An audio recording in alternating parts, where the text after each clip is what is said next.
and a lot of information of,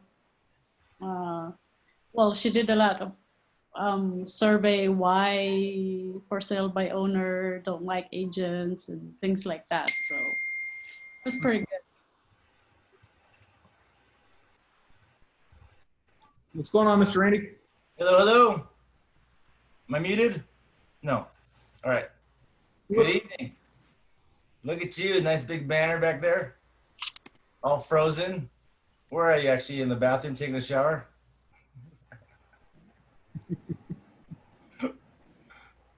I told you I'd do it just to mess with people. I gotta do it so I can eat my dinner back here. Oh, look at you. You're gonna get fancy, huh? That's awesome. You guys got to have a little bit of fun. You're missing out on the fun in life. Right? You gotta have some toys. Gotta have some fun. Robin's in her backyard hanging out. Hello. Yep. I decided to get some fresh air even though it's hot. Nice. How's Miss Melissa doing today? I'm good. How about you? Excellent. Did you go down to the new build site? Get everything registered? Awesome. Congratulations. I did. I got to sign 2 contracts, 2 offers. Nice. High five. Yeah. Randy's got his green board, covers up his body. Gotta have fun with it, guys. How's Miss Tess doing? Making dinner, thumbs up. Doing well, thumbs up. There we go. Got a major haircut. Got a major what? Haircut. Yeah, you did. Looks good. Going back to my old me. I like it. I like it. I like it. Old me is where it got you to where you're at. Must be a successful thing. Yeah. I was trying to lose weight, and this was the best way I could start. I tried to lose weight, decided to buy a bigger shirt. Pound.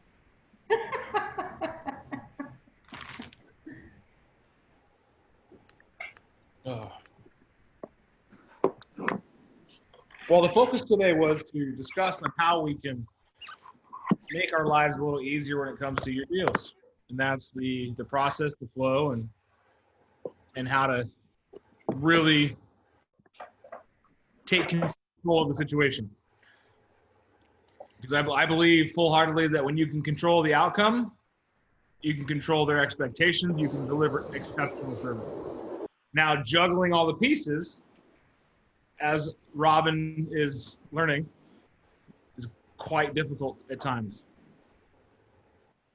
I just find I get like anxious about everything. And, you know, when I feel like it's out of my control and I want it to be in control. Right. And some things aren't in your control. You just have to control the outcome as best you can. Now, when it comes to the transaction, it's knowing what's going to happen from start to finish is step one. For those of you who haven't done a full deal yet, it's going to be very difficult to understand what happens from start to finish. There are no phones connected. Connect a phone and try again. Yeah, connect your phone and try again. All right. So what are the steps to the deal?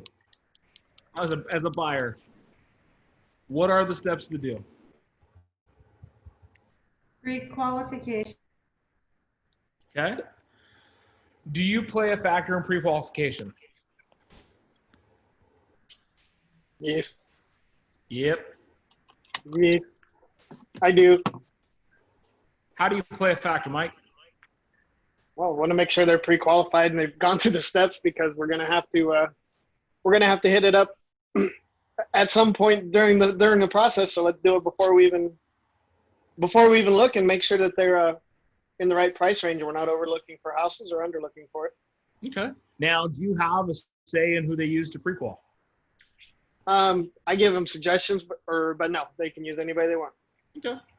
Now, it's always best to have that expectation. And you can say, guys, listen, you can use whoever lender you're comfortable with. I just like to use these lenders These are the lenders that I know their processes inside and out, and I can help navigate that transition a lot easier. When you're working with a lender you don't know, it's very difficult to know and what's going to come next, right? I'm not as eloquent as you are, but yeah, pretty somewhere along that line. Mikey, I'm not as eloquent as I am.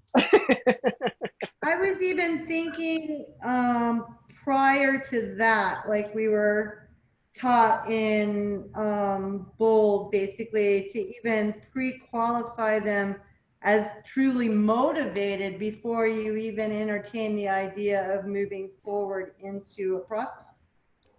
Right. So there might be a pre-qualification. So it's qualifying them as a prospect before you get them pre-qualified through the lender. Now that's on everyone's different business side of things, but in the chat, Laura put, amen, waiting for other people to do their part can be agonizing. That's why it's super important, and we're talking about this today, is we know each step of the way and how you can influence the other side, the vendor, or the strategic partner that you have, and that could be your roofers, your repair people, your lenders, your title company, all these different facets of the deal that weigh in on the total of the transaction. Now, the moment you realize you have the control over the situation, it just takes your constant feedback and putting your thumb on it. It's going to be easier for you to navigate. That's why it's good for you to work with lenders that you trust, you know their process. So that's going to get us through step one. So we get them pre-qualified, bam, we got a pre-qualification. Now it's off to the races, right? One other thing, Tess, is, you know, I mean, if they're willing to talk to a lender, that also helps let you know that they are motivated, because if they're not, if they keep putting it off and trying not to do it, they're just kind of window shopping and tire kicking. Yeah. Or they're scared that they can't qualify, or that there's not an option out there for them, but they're truly motivated. And that's where you have the conversation and scripting comes in. Is, yeah, what is it about talking to a lender that, right? Tess, you hear me? I got a word on this. I mean, because I did lending for a short time, and it's amazing how many buyers think that it costs money to talk to a lender. They only think a huge credit hit. So when you tell them it's a 4 or 5 credit hit, they can shop as many lenders as they want, only get the same hit, you start to back them off of that. And I would say to them, it also gives you an idea of a plan. If you can't buy today, you'll know where you are a year from now and what you have to do.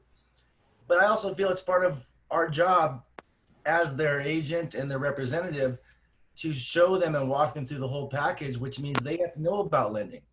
I mean, why hide it? They have to know about it because we have to get it done. They got to get it done. And then it makes the job easier for everybody when they know the priority of having that side done, dealing with their paperwork, signing on time. And yeah. Absolutely. That's a great point, Randy. I love it. I love it.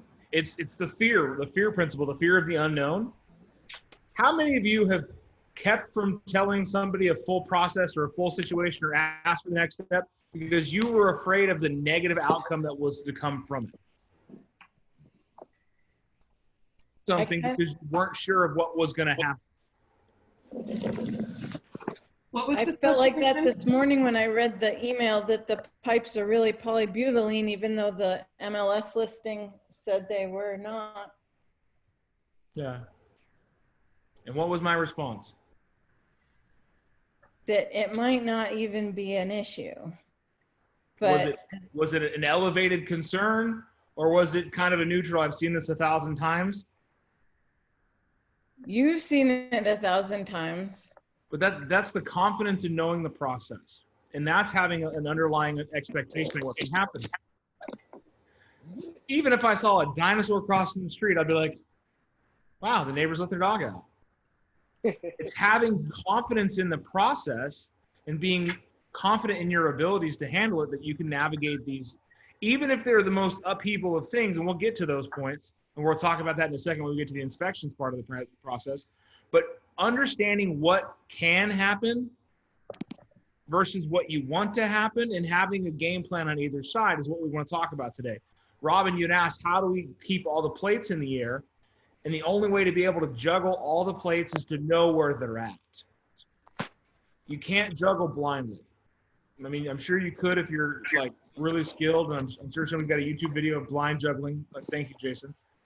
But it doesn't, like, you can't juggle people blindly. You got to know where they're at. You got to know what's going on. And the only way to do that is a communication. Like you said, I know it's probably just all communication, but it's not just that. It's the confidence in knowing that they're going to handle what they're supposed to handle. You're the dead stop. Now, we got our pre-qual, and it is filled out correctly. It is signed correctly. Key points here correctly. You want to have a good pre-qual. You want to have it filled out. And as the agent, what's your role in all of that? Making sure they've given the lender the documents that they need. Big high five. Big high five. Yeah, that's exactly right. Is encouraging your clients to give the documentation that the lender's going to need to qualify them. Laura, how many times have you had a buyer go to a lender and not give docs for weeks? Have a buyer go to a lender and not get docs? Not give their paycheck stubs, their W-2s. Oh, never. They're usually pretty good about getting all their stuff. It's the lender, you know, getting all the other stuff to me. But other than that, no. We always make sure that the buyers are ready. All the ducks are in a row before we go show them houses. You guys hear a key term in there? We always make sure, meaning that she's taking the ownership of that side, not leaving it on the lender. We always make sure that the docs are there before we start showing houses. In this market, you have to have it because the houses are going so fast. Not even this market, any market. You shouldn't be wasting your time. And I hate to say that term. What you need to do is quit going fishing without a license. Don't go hunting without buckshot. Don't go make a sandwich without peanut butter kind of thing. You want to make sure you have all your ducks in a row. So that's your job as the agent, is to make sure that your clients have given all that they need to get a good, strong pre-qual into your lending partner, and then go shop for a house. Now, we go shopping for a house. I don't need to talk about the process. You guys understand how to call and check on a listing and see if it's sold. Go look at the house, get excited about it, touch, feel, turn on, turn off, snill, smith, and go around, right? We all understand the process of getting excited about a home. Now we go to write the contract. What is the process there? How do you mitigate the outcome there?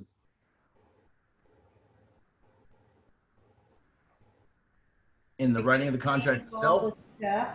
There's one point right there. In the writing of the contract itself. Next. What was that, Robin?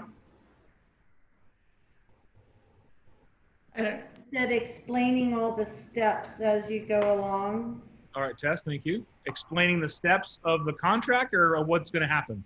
Little of both. Okay. Anything else? What can we do to help guide the outcome when we're writing a purchase contract? Explaining what happens if it gets denied. Okay. Make sure if we need closing costs, that's we're going above the price, that amount. Okay. Now we're bringing in some of the strategic partnerships there. What else? Let me ask you this. Who else should you talk to? The lender. Lender. Okay. Whom else? The The buyer. listing agent. The listing agent. Listing agent. Why is that important, Mikey? Because we would like to, or at least for me, I want to try to get it all kind of a verbal agreement before we're just wasting time and checking the temperature and where the sellers are at and what kind of negotiation we can use there. Right. And why is it important to know that information? Well, in the case of today, it was so that way we could bring the price down and they were originally at 310, come down to 300. We put in 295 and asked for half concessions, and they accepted it. There we go. All right, Eileen, why is it important to talk to your lenders before writing a purchase contract? To know how much they qualify. That's a big one, right? To know if we're looking at the right house. And we should have that information on the pre-qual, but sometimes on the pre-qual it said like 200,000. but you've had a conversation with your lender and they're going to be like, you know, but they're good up to about 215. Does that change your game a little bit? What's also important about talking to the lender? Make sure they Getting qualify your with papers the, signed. Well, giving the paper sign. What was that, Randy? make sure any HOA fees don't affect the loan status. That's a big one. Understanding the implication of what they're buying, HOA fees. That's something a lot of people don't take into account when they're buying a house. So it's always good to share the property address that you're looking at for your clients with your buying specialist, your lending partner, so that they can both scrub the taxes and the HOA fees. Because And that solar. could do your deal. And solar, And- yes, thank you. And solar. Any other lease items that you know of? And have the pre-qual match what you're offering. That's also a great point. Have the pre-qual match what you're offering. Now, one thing I'm going to throw out there I haven't heard about is if we're going to write an offer, don't we want to know exactly how much in closing cost assistance we're going to need if we need some? Yes. Where are we going to get that information? Title. Lender. Lender. Lender. Well, yeah. So is it a lot easier to say, hey, I need $4,500 in closing assistance? Look, we're all just going to imagine it's a $200,000 house, or are we going to ask for 3%? That could kill the deal. Yeah, that extra $1,500 might be the winning point between you and the competition putting in identical deals. And they just did the quick route of doing 3% because that's what's traditional and easy. But you called your lender and said, what's the bottom amount I can do with their cash in hand closing cost assistance? $4,350. Cool, $4,400. Boom, now we're there. So now we've mitigated the outcome on needing cash for closing. So we've taken care of a step down the line.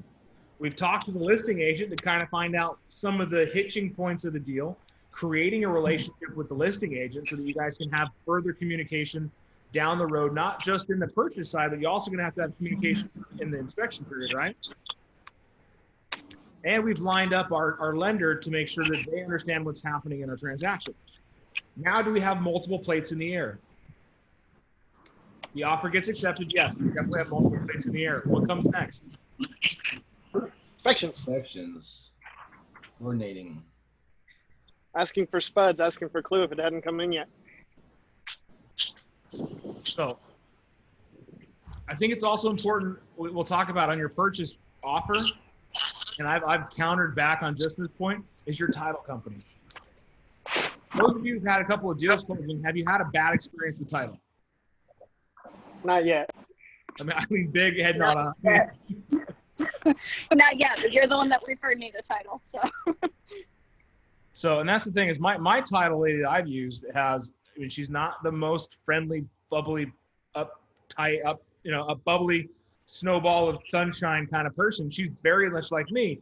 Get to the point, get it over with, get off the phone. I got work to do. But she's good. She's damn good.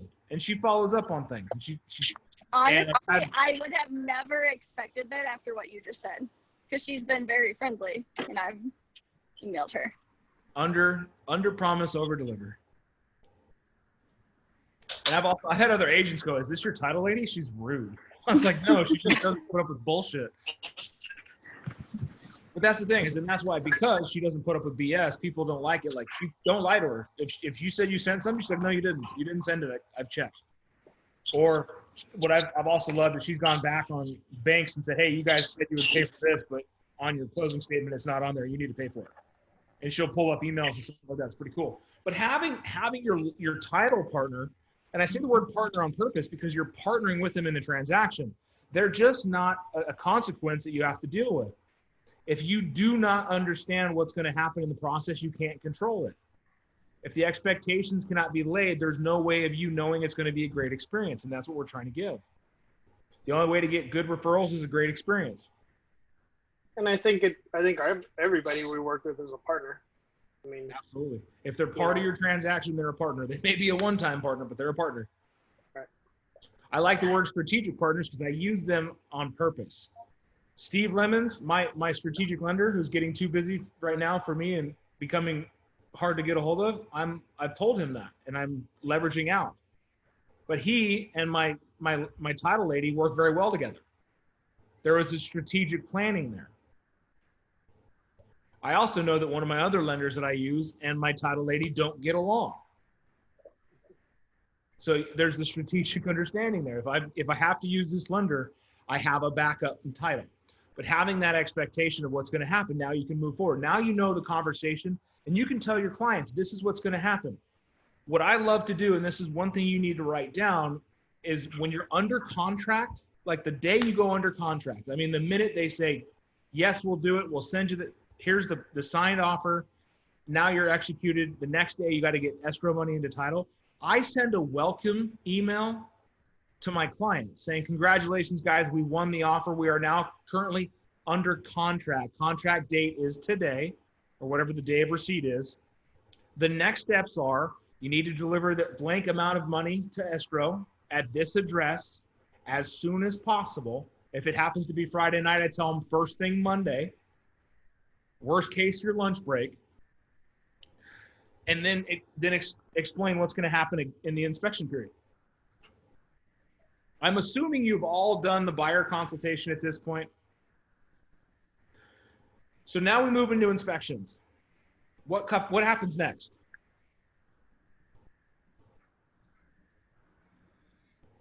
Actual process of it? What I've done on that is I sit down with the calendar and put all of the dates that things have to happen by. So the inspection period is so long, everything that's going to happen, and then I make a copy for my client and send that to them so they also know the dates. If you're not doing that, start doing it. Clients absolutely love it. And then I also put it in my phone calendar, sync it so that I get alerts. Hey Dan, in design, there's actually a buyer book that we can put together and brand to ourselves. In the beginning, it walks the entire process step by step and talks about inspections and the whole 9 yards. And I think there's actually places where you can fill in that sale and then give it to them, and they can go right back to the book and look at all that. Yes, there absolutely is that resource for you. And you're supposed to be doing it up front, doing a great buyer presentation, a consultation before you even start looking at houses and set the groundwork. It's going to be more professional. And as you're going through the process, you need to bring these back up and reiterate. I absolutely love what Doreen said on that. She has a calendar. She writes all the critical dates on it and gives her clients a copy. Is that going to help take care of some of those questions like, when do we close? I can't tell you how many clients I've had that have sent me an email or a text randomly. When do we close? Tomorrow. What about using, if you do use Outlook, I do, calendar invites, putting those dates on there? That's what I do. And actually adding the buyer to it. Yeah, I send calendar invites and I invite the buyers. Right. If I'm doing listings, the photos, the listing live date, the pending date, all these things I send them, and I have a calendar invite so that they're aware of it too. I love the calendar. I'm not much of a paper guy. I lose stuff, so I do a lot of digital. So we're gonna send them. So right before the inspection period, we're gonna send them a calendar of expected dates. What's gonna happen if we have a shorter or longer inspection period? Just make sure you have those lined up with your partners, right? Now, what do we go into the inspections? How do we control the pieces? Well, we give them recommendations on contractors, or if they have their own, and then we help schedule, and we have to be there for those inspections. Do we schedule the inspectors? Do we choose the inspectors? We don't choose them, no. Thank you, Doreen. I wanted to reiterate what Randy said. Do we choose them for them? No. We give them recommendations. Yeah. And that's part of the email you need to send. Hey, I've got a couple of people I use a lot that we can talk to. It is ultimately your choice, and you get to hire who you want to inspect your home. Here's the general inspections that we always use and the people I use to do them. Let me know what you'd like me to do. More times out of not, I get, just schedule your guys. I'm fine with it. I trust you. Which I love because I control my guys. I know how it works. Now, here is a big part. If you're doing a pest inspection, we'll do home inspection, the main one, a pest inspection, so wood destroying insects, termites and such, a roof inspection, a plumbing inspection, a pool inspection. How are you going to make your life easier? Schedule them on the same day. Say it louder for the ones in the back. Schedule them on the same day. Robin, did you hear that? I did do that. Yeah, I know. Call your general or whoever they choose for general inspector. Call them first. Get that set up, and then Rigo always, almost 99.9% of the time, piggybacks on them, and generally a lot of them will also piggyback on top of the general. General, for me, general's been the busiest. I got super lucky. We put in an offer Tuesday night, and I contacted my inspector. He said he had an opening the next morning, so we tentatively put it in. We got the contract accepted at 11:30, and we were already in place, so we were able to knock it out. Yeah, that was crazy. Yeah, if you have It a good was awesome. relationship with What's that? I just had one like that too. I have a good relationship with this inspector I've used a few times now. And Exactly. pretty sure we were going to close, so I called him up and says, "What do you got?" He goes, "I have something Saturday." I go, "Can you hold it for me?" He said, "Sure." I said, "Hold it for one day," and he did. So we got accepted, and 2 days later, we had all inspections done Saturday and turned in a vendor by Monday. And that's a great opportunity when you guys are writing this contract. If you know you have those levers to pull, you can do a shortened inspection period. Eileen did one on her last purchase contract and was able to win the contract. So whatever you can do to give your purchase offer the best chance of success, you want to do, and that is part of it. Now, just to make your lives easy, to save your schedule, if you're doing a home inspection, try to block everything together. So you're at the house from 9 to noon or 12 to 3. That's it. You're not there from 9 to noon, and you got to come back from 3 to 4, and then the next day from 9 to 10. You want to try to get them all blocked together. The ancillary inspections, the roof inspectors can go out whenever. The plumbing inspector, if they're not going to do it that day, you might want to look for somebody else that can. They're all about the same, but if you have a good relationship with your guys, they'll probably move things around to accommodate. Because trust me, they want your business as much as you want their success. Because you're only going to help them out. So one way of really controlling the situation is being able to schedule it all at the same time. Then we need to communicate it with the listing agent, right? What about the buyers? Them too. For sure. Try to fill them in every now and again. Yeah, eventually. Yeah, it's like, hey, you guys, we're gonna have an inspection tomorrow. If you got free time, come on down. So the first person you talk to is ask them, do you guys plan on being part of the inspections? What days work best for you? What time of days? That's exactly what I did with my last one. So. It worked out for you. Yep. Very well. Sweet hat, by the way. I know. I just got it in the mail. She's all And K-dub. the shirt. And the shirt too. I love it. So that's now we're getting into the parts that become very sticky.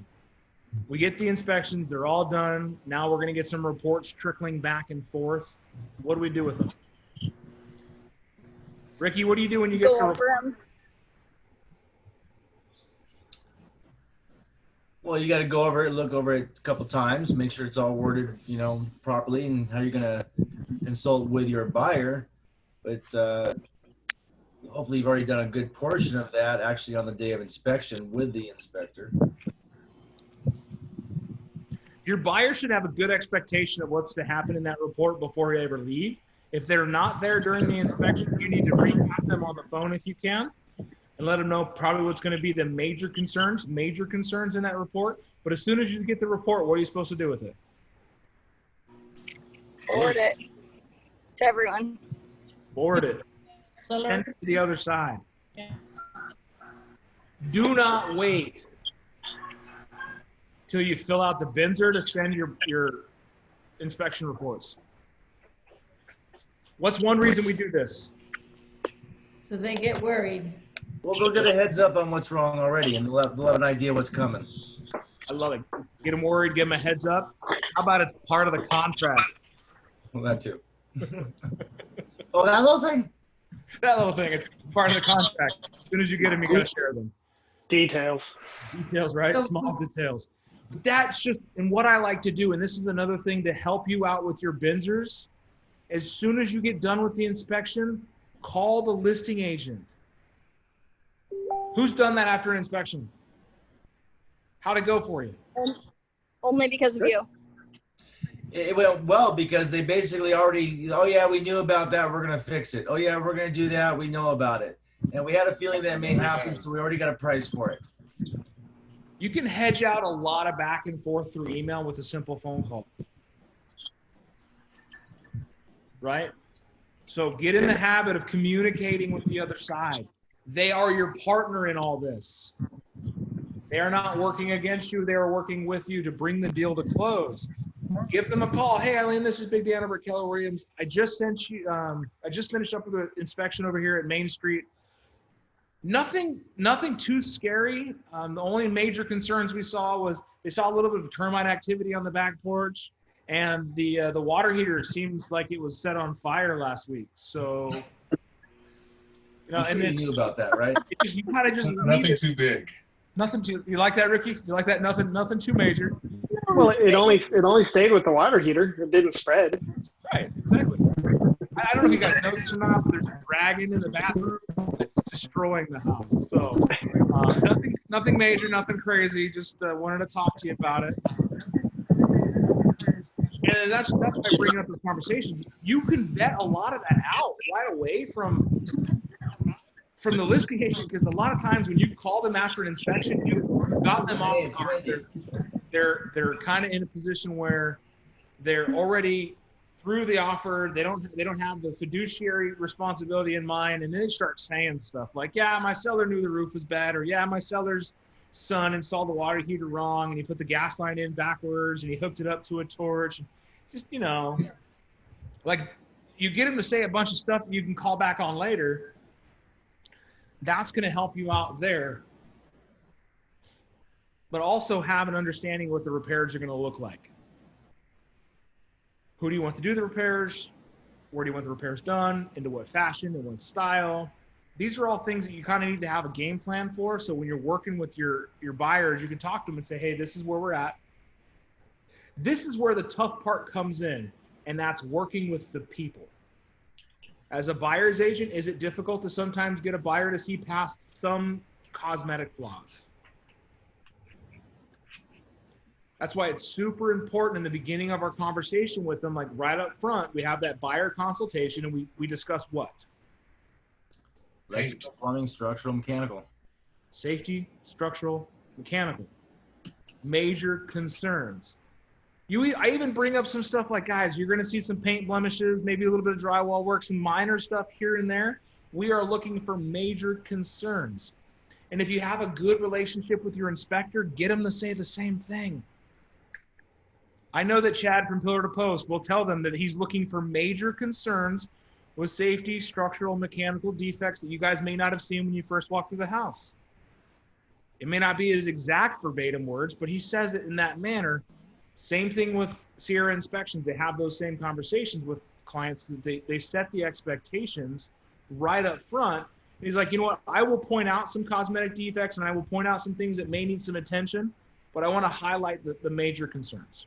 Hey, Dan, another point on that, I kind of think is that setting that expectation of why they're asking what they're asking for the house. Say, you know, house is not brand new. It hasn't been remodeled. So let's go in and look at it. I'll run my comparisons to make sure that they're asking, you know, what the house is worth. So you're telling them, we're not going to go in and then start nickel and diming off the price. We want to make sure they price it because of all of these defects properly. And that's my job to do for you. Better wording than that, obviously, but that sets the stage too, that, listen, we're going to go in, see if this house is priced properly for the condition it's in. I will do my comparisons for you. Let's go take a look. So It's having the expectation of the market and knowing where that piece is. That plays a role here soon too. Having your CMAs done and knowing where you're at in the offer. Then we get through the inspections. We have our bins are written. You know, we've worked together with your coach, your mentor, your team lead, whatever have you. Most of you guys are actually all you guys are on the program. So you've worked together with me or the broker staff to work out a BINSR that makes sense. You've kind of already talked to the listing agent about what was expected during the inspection. You already had that conversation. And then you give them a call again and discuss the BINSR before submitting it, before sending it. Say, this is what I talked to my buyers about. They've given me the permission to talk to you and kind of see where your seller might be. I just want to work out a lot of the details before we start sending paperwork back and forth and make this as easy as we can, so that our clients are the happiest. Always reassuring, this is how you control that part of the transaction, is controlling the other agent. You're going to get other agents that have no desire and no will to talk to you, be social with you. They're very transactional based, and that's it. That's going to be very difficult for you. You're just going to have to go black and white on everything. And that's when your superior knowledge of the contract comes into play. So how do we handle the process? Is knowing what's going to happen, outlining expectations with our buyers up front. And I love this question. I want you guys to all remember it. Now, I understand you want to do this, and this repair, and you want the sellers to pay for this, and this. That's great. What if they say no? Are we mitigating the risk? Are we controlling the outcome? Do we have an answer in the event that they say no?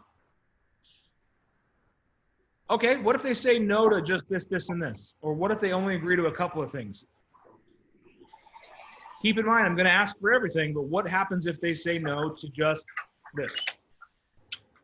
Are they comfortable with it? Are they comfortable to move forward? Is it something that they, is it enough to cancel it? How much do they love the home and picture themselves into it? Right. So that's a great thing to pull back and anchor that motivation. How much do you like the house? Are you willing to move forward if they say no to everything? And that's like the current deal that I'm in right now. That's something I've repeated over and over again. And this morning we had a conversation. They said, well, we want to renegotiate the price. And I said, we're past that point. And, there are options on the table and we went over them, but we're not at the point where we're closing up inspections. We're not at the point where it's time to negotiate the price. Right. That's past us. At this point in the inspections, you have an agreement. You understand what's going to happen. You make it through inspections. There's nothing crazy and major. What do you need to do to make sure that we have our process in line?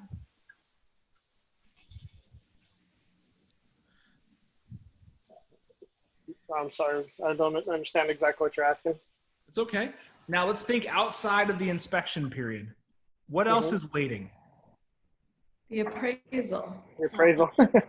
So what should we do once we get through the inspection? Talk to the lender. What's important about that, Miss Eileen? Because the lender is the one that contact the appraiser. Well, they ordered the appraisal. Yeah, if they haven't ordered the appraisal yet, you need to make sure it gets done. I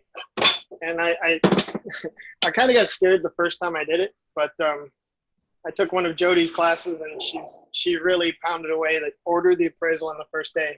And honestly, it made our offer stronger. Lender had to go through disclosures with the buyer, so it actually ended up being ordered on day 3.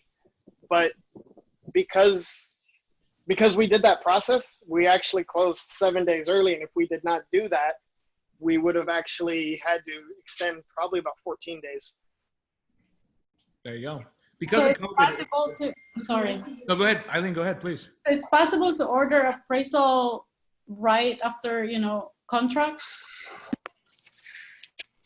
Yep, you can order it on day 1, or tell the lender to order it right away. They have to do their disclosures typically, but so it's usually probably day 3, 4, or 5. But you can order it right away. It's okay. Because they sometimes they're 2 weeks out and the the buyers don't pay for it until it actually comes into play. So. Yeah, but you don't want them to come out if like you're still in the inspection period and you don't have the responses signed or anything yet, do you? I haven't had that happen yet. Well, the appraiser called me today, and my Benzer response isn't even due till tomorrow. So, but they also extended the Benzer, but I guess the agent didn't tell the lender. And the buyer has to pay the appraiser when he comes? I don't know this part. Depends on the lender. Like I know that some lenders will actually prepay the appraisal and charge the buyer at closing. And some lenders charge the buyer at the time they order it. Others charge the client when it's like confirmed scheduled. That's a great conversation to have with your lending partners when you're working with them. When do you charge? Yeah, when do you charge? Like another thing, how soon do you typically order the appraisal? What are you seeing with appraisal times right now? We're knowing that they're 15 to 30 days out, so we need to have those conversations that I got a 30-day close and appraisals are taking 30 days. Is that going to work? And so when do you get worried? So if it was ordered July 2nd, so now it's been a week and no one's heard anything. And they take about 14 to 21 days before they're acknowledging. I would be concerned on the 12th. Because if you don't have confirmation by the 12th, I would be concerned because that would, if you don't hear anything tomorrow. I didn't hear anything from ours until the week of, which I didn't even know that the appraisal had happened at that point. So. Yeah, and I'm sorry, but the appraisers that are out there right now are just doing things so weird. They're not communicating. They're just driving by. They're doing half-ass work and getting paid for it. But it worked out in my favor this time. Absolutely did. I can't complain. Well, sometimes it works in your favor. Sometimes it bites you in the butt. We want to make sure that we take care of that. But this is where the process becomes cumbersome because you need to mitigate the outcome on this, Ryan. And I think, Robin, you're doing a great job by keeping conscious, like, hey, we ordered the appraisal on the 2nd. It's been a week. We haven't heard anything, even confirmations, timelines, any kind of info on who's doing it. If you don't hear after a certain amount of days, I'd give a call back to the lender or send a message to, hey, have we heard back? You're going to irritate some lenders that have a different process until you understand their process. And the emails are very easy. Sorry to bother you. I am seeking to understand. Have we heard anything on the appraisal? I don't know the process. In your case, happens to be Nova. I don't know the process in Nova and how they do their appraisals. We just want to make sure that we're hedging out all of our obligations.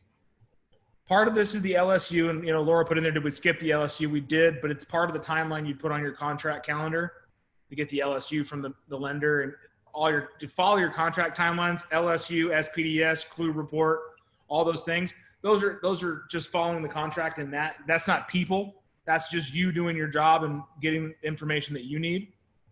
But when it comes to the other side, which is where I think you have the hardest time, is getting the other side, that could be the lender, the title, or the other agent to do their job. It's beyond frustrating.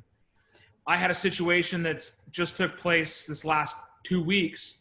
I got a house out in Sahuarita that we finally got under contract the 5th time and I'm waiting on an addendum for 9 days so I can move forward.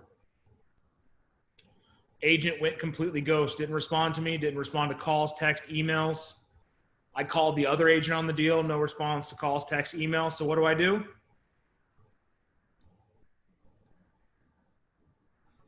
If you're not getting a response, what do? Call the broker? Call the broker. What do you think happened very shortly after? You got a call back. I got an addendum in my email. It's on you to keep pushing the process forward, but knowing how to do it in a tactful manner. Just know that when you call the broker, you create an enemy. Because it's like tattling. I hate to say it like that, but you really do.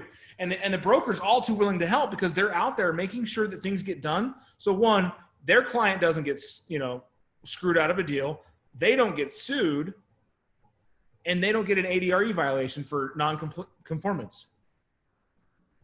So our brokers are here as a backstop, but there should be no reason. If you had that conversation up front, you've had open lines of communication the whole time, and it stops, I'd be concerned. But if you start the transaction off having bad conversation, then you as an agent need to know that you need to double up on your attempts and just have everything documented and push the process. Don't let things go into grace.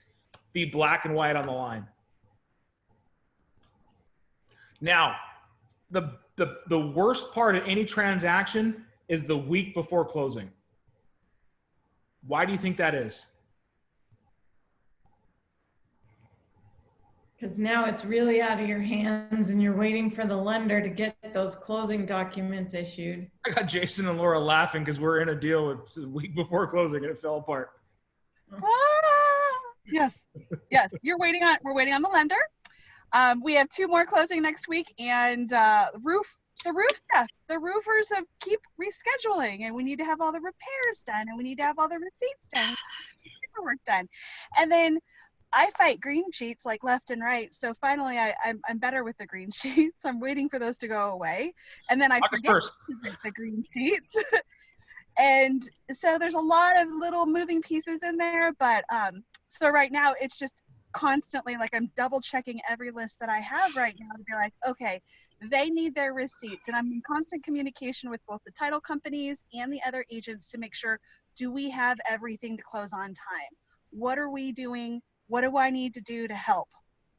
So that's where we're at. So yeah, we have people signing tomorrow. We don't close till Tuesday, so they're signing tomorrow, but my roofer rescheduled 3 times. And I had to get on the roofer, and I'm like, no, you need to have it done by Thursday. You want to get paid. We're signing on Friday. I need to have all those documents done now. So. I love it. That's why we call these a mastermind, because it's just a group of collective knowledge and experience. It always seems to happen the week before closing because repairs aren't done. So you need to get on the guys doing the repairs. If you're the listing agent, it is your responsibility to make sure that even if the buyers say that they're going to take care of it, your side is responsible. It says in the contract. So you got to be on the vendors all day. Got to be on title. I mean, before now, you should have definitely gotten your title, preliminary title report, so you know what's on the title and stuff like that. But really, it's at the end of the transaction. You need to know, do they have everything they need from the buyers and sellers? Your buyers and sellers get a packet of information to fill out that has to be sent back to title. Did you know that?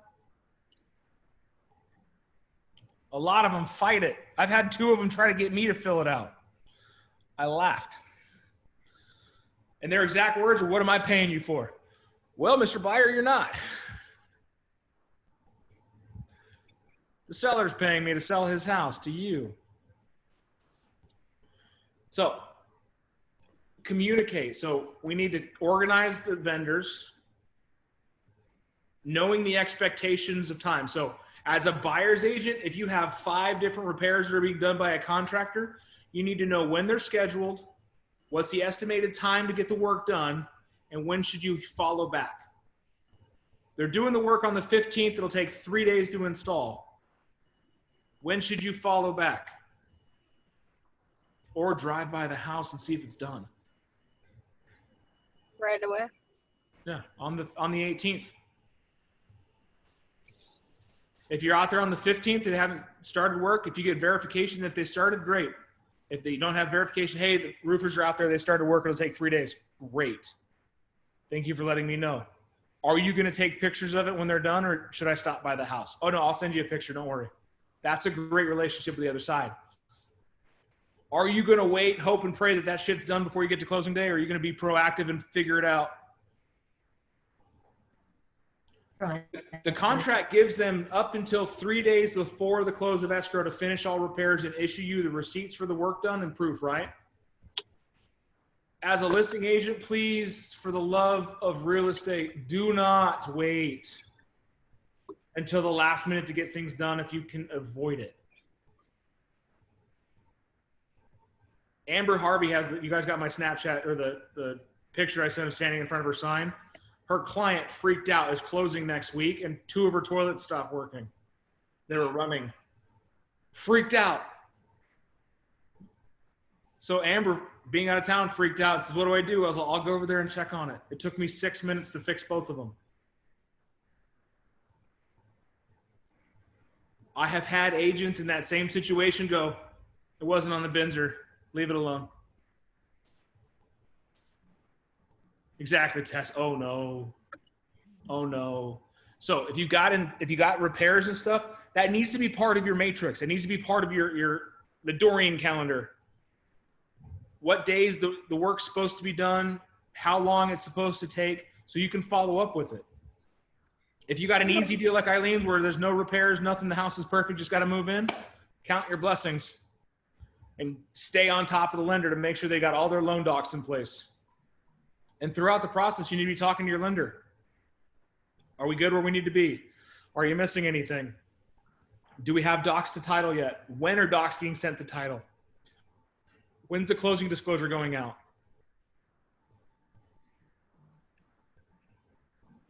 So would it be over the top if I was on that contractor, say it was a 3-day job, that's what they said, and they actually started on the day they said, is it over the top to be calling them every day and saying, are you still on your schedule? If you want to, it's up to you. Okay. I'm used to doing that with construction jobs. I just didn't know if that applied here. Are we on schedule? What's going on? What's the time frame? So we definitely want to make sure that we're always communicating. So the underlying of all of this, as Robin said earlier, is a communication. It is communication, but it's strategic, and it's pointing. It's what you talk to, and it's not just, hey, Mr. Listing Agent, is the work done? Okay, great, thank you. Or, hey, I'll get back to you. Okay, great. By when should I expect a phone call? Mr. Lender, when is, or Mrs. Lender, I don't want to, they lender, I know, so I see you, Melissa. Hey, person lender, when is the title docs going to be sent out? When is your loan package done? Do you have everything you need? You're allowed to ask these questions. You're not allowed to ask, what's their interest rate? What's their credit score? How much money do they make? No, but you can definitely ask, where is this? Where is that? Where are we at? What do you need from me? I asked that to the other side multiple times. Mr. Listing Agent, Mr. Buyer's Agent, sorry, Madam and Mr. They buyer agents. What do you need from me? Do you have any documents outstanding? Do you have any things that you need right now? And that's when you need to start, and you want to not hold up your paycheck, start getting your documents in order in your compliance. Go play with Command, get used to it. We all hate dot loop. We all hate green sheets. Guess what? Command's coming. We're all going to hate it for a while until we figure it out too. Quick question on that. So you had suggested that we put in our like older transactions into Command. Do I hit submit? Okay, so they're just. Wait, was that a yes or a no? He said no. I can't see his. I can only see one screen. So. Oh yeah, she's on her phone. No, okay. Yeah. You don't want to hit submit because there's no reason to submit it. It's already done. Right. Okay.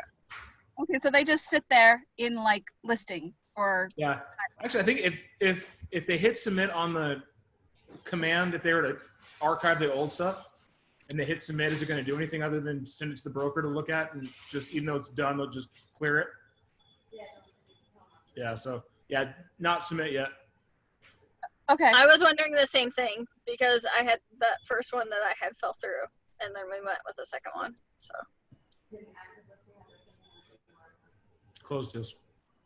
Don't forget to put on your calendar to schedule the signing. To schedule the signing, because as you get towards the end of the deal and everything's in different places, my first deal I didn't schedule the signing. Get to closing day and you're like, I don't know when we're signing. So now it goes on my calendar. Well, I called my lender and I'd been working with him, and I'm like, so when do we close? He goes, everything's ready. You can schedule it anytime. And I went, oh. That goes by while we're words are tough today. Talking to the lender and finding out where we're at in the loan package.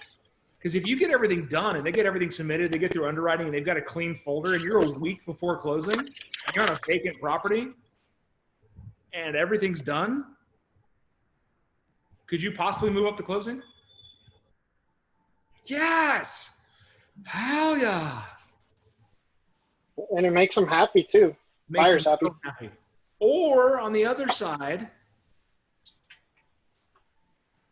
stuff's not done, not ready. Appraisal's not back yet. You had a hitch. You know, we're a week from closing. These things always happen. Buyer loses their job. Sorry, guys. Buyer loses their job. Appraisal's not back yet. Work's not done yet. Some factor is there that's going to 100% impede the process of closing. Do you want to wait until the last minute to get the extension out, or do you want to have that conversation a week beforehand? Sooner is better. The sooner the better. Make those tough conversations easier by just getting them out of the way. Randy, hey, it's Big Dan. I want to give you a follow-up. My buyer just lost their job. I'm not worried. We're bringing on another buyer in the contract. It's going to take a couple extra days to get that through the lending side. His mom's co-signing for him. We don't see an issue with us closing. We just can't close on time. Would your seller be okay if we extend the close of escrow a couple of weeks to accommodate? Versus, hey, Dan, when are we closing? Oh, shit. As soon as you know you have an issue, you need to communicate it. Juggling deals 101.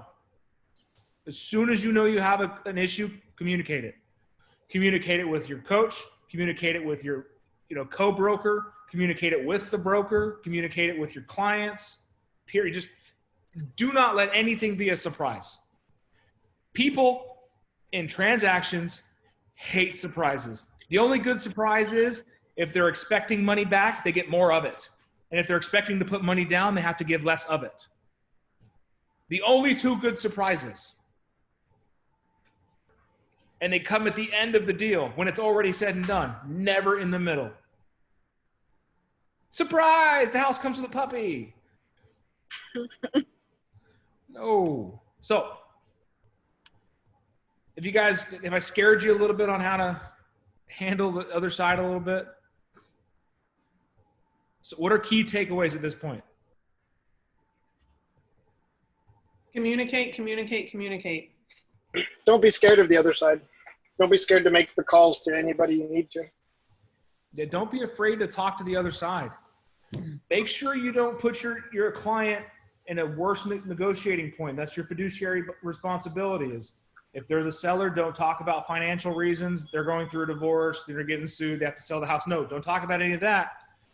But you can definitely talk about things like, yeah, we already planned on leaving the washer and dryer. We already planned on leaving the patio furniture or whatever.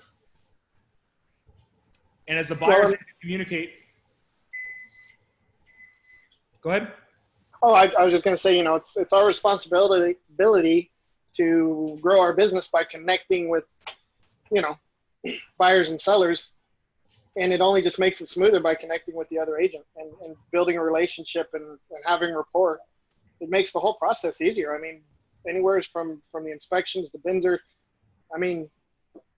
the agent I spoke with today, we probably talked for a good 10 minutes before we even got to the point of, hey, we've got a contract that we want to put in, or an offer we want to put in. And we talked about how she's got family where they're from and everything else. And I mean, it just really made it go a lot smoother. And I think it'll make the transaction go really well. Yeah. So don't forget to put people back in the people business, guys. Sometimes you might have a bad interaction with your co-agents. Let it be a single standing incident. Don't think that every time you talk to them, they're going to be a jerk. And kill them with kindness, because that still works. Kindness. Sometimes they're just having a bad day. Sometimes that's just the way they are, but they'll soften up. But I'll always take the high road and be the good agent. Thank you, Eileen. She says, Heather from 210 has a class tomorrow. That's exciting. Woohoo! Not on my calendar. I was not been invited. You were told about it. Yeah. I didn't put it on my calendar. I got too many appointments. Bye, Miss Benson. So just remember, guys, the whole process, you guys did your timelines. If you have not done your timeline now, you need to do one of what happens in the contract. Yeah, I know. Ms. Shirka, you got to do it. I have mine. I don't think I sent it to you though. Melissa's got hers right there. This is an exercise for you. I wanted to see it so I could make sure you guys got the right information. But then when you do it, make a rough draft, another rough draft, tighten it up, make sure you got the expectation. And then what documents need to be sent to whom? It'll make your life so much easier. But when you're negotiating with the other side, having a conversation, but as you're juggling the deal, have the hard conversations. Keep the ball moving as best you can. And if you're not getting the response and you're not getting the answers that you need, don't give up. And don't be too lenient on the time frame. Oh, they ordered it a week ago. We'll hear next week. Okay, tomorrow's Friday. I haven't heard anything. By 11 o'clock, I'm going to call. And set yourself a reminder. Okay, so should you hear from them though? From the appraisers? Typically, yeah. Typically, someone should tell you that the appraisal is happening, and that's just good customer service. Well, that's what I thought, but it never happened. So. Like I ordered $4,000 in furniture for my house because, I didn't have anything when I moved in. And guess what? I have no idea where it's at or when it's coming. No. At all. Is that good customer service? No. Like I'm anxious. I'm at the point where if I go find a better deal, I'm going to cancel that order. I'm going to go buy a better deal. And if they would have just told me, hey, it's here, it's on its way, it'll be here at the end of August. Okay, great. Now I know. Now I'm settled.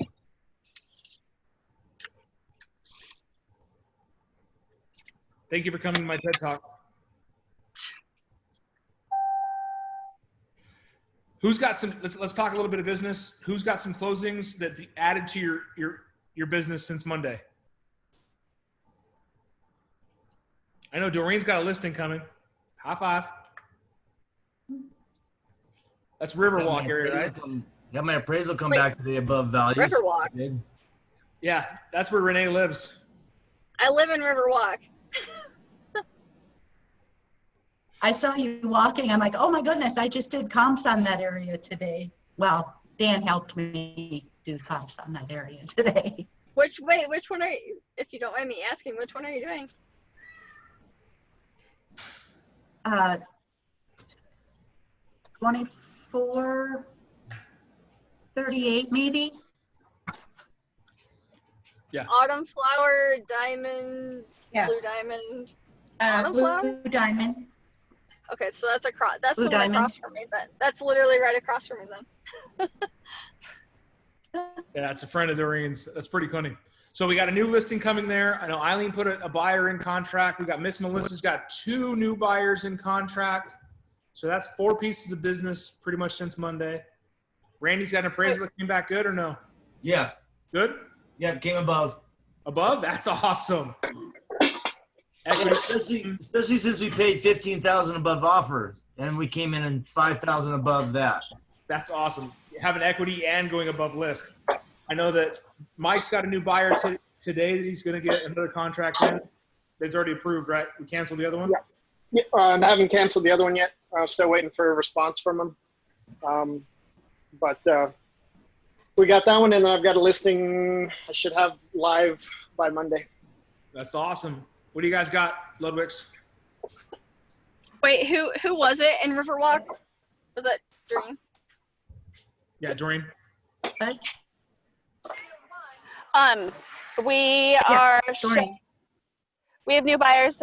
We're going to show houses this weekend, and as soon as this other one closes, we'll hopefully be listing his house by the end of the month. So, or we will be listing his house by the end of the month. So, we're just waiting for his stinking house to close because we've been dealing with people who loans and banks and listing agents that are hard to deal with. So, yeah, that's where we're at. Awesome. So that's 6 pieces of business in a week. And Mike broke something. That sounded really loud. So guys, I want you to focus on what you can do to build some business this weekend. If you're going to work this weekend, let's find some more business. Don't give up. And I want to point out something like Melissa in the text message she sent me, and she all of a sudden started asking about new builds. And then she's like, oh, my client finally got back to me after, was it months of calls, texts, and emails with no response. So stay committed to it. Don't give up.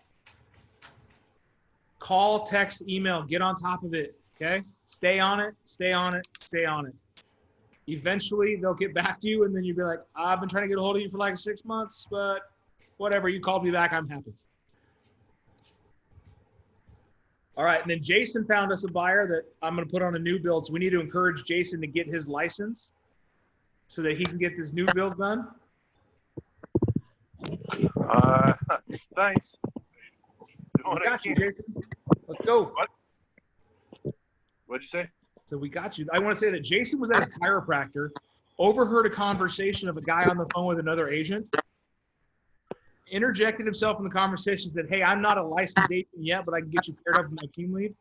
And we were able to talk to the guy, created a relationship with him, and he stopped communicating with the other 7 agents he talked to. Put us down as his agents of choice on a new build. And like I said, I'm really glad he went with a new build because that gives Jason time to get his license. Hopefully soon. I believe in you, bud. I believe in you. Thanks. Awesome, guys. Well, did the meeting invite on this calendar event help out? Oh, yeah. Calendar there. Yeah. Sure. Let's continue on doing so. 8 a.m. in the morning, scripts and role play. I'd like to see more of yous. I know sometimes it's hard to do in the morning, but having a set schedule. And I really want to hear your successes on your lead generation. I want to know what kind of pieces of business you're working on. I want to know where you found them, and I want to get the excitement going so that you can get on this trail, not just waiting for business to happen to you, but trying to find a way to handle all of it when you find so much. Okay? Great job, everyone. Thank you for hanging out with me. Have a blessed night. Thank you, Big Dan. That's awesome, Randy. That's awesome. Wait, hold What that do up. you do? Heather, come Hold here. on. What do you do? What do you do? Oh my God. I saw he had your background yesterday. Only for you, Daddy. That's awesome. You're slowly going to get to learn my sense of humor.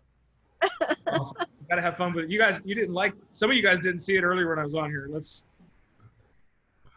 I'll stop recording so we can. I was going to get close and do it more like, wait. It's hard to tell, you got to do the opposite of everything.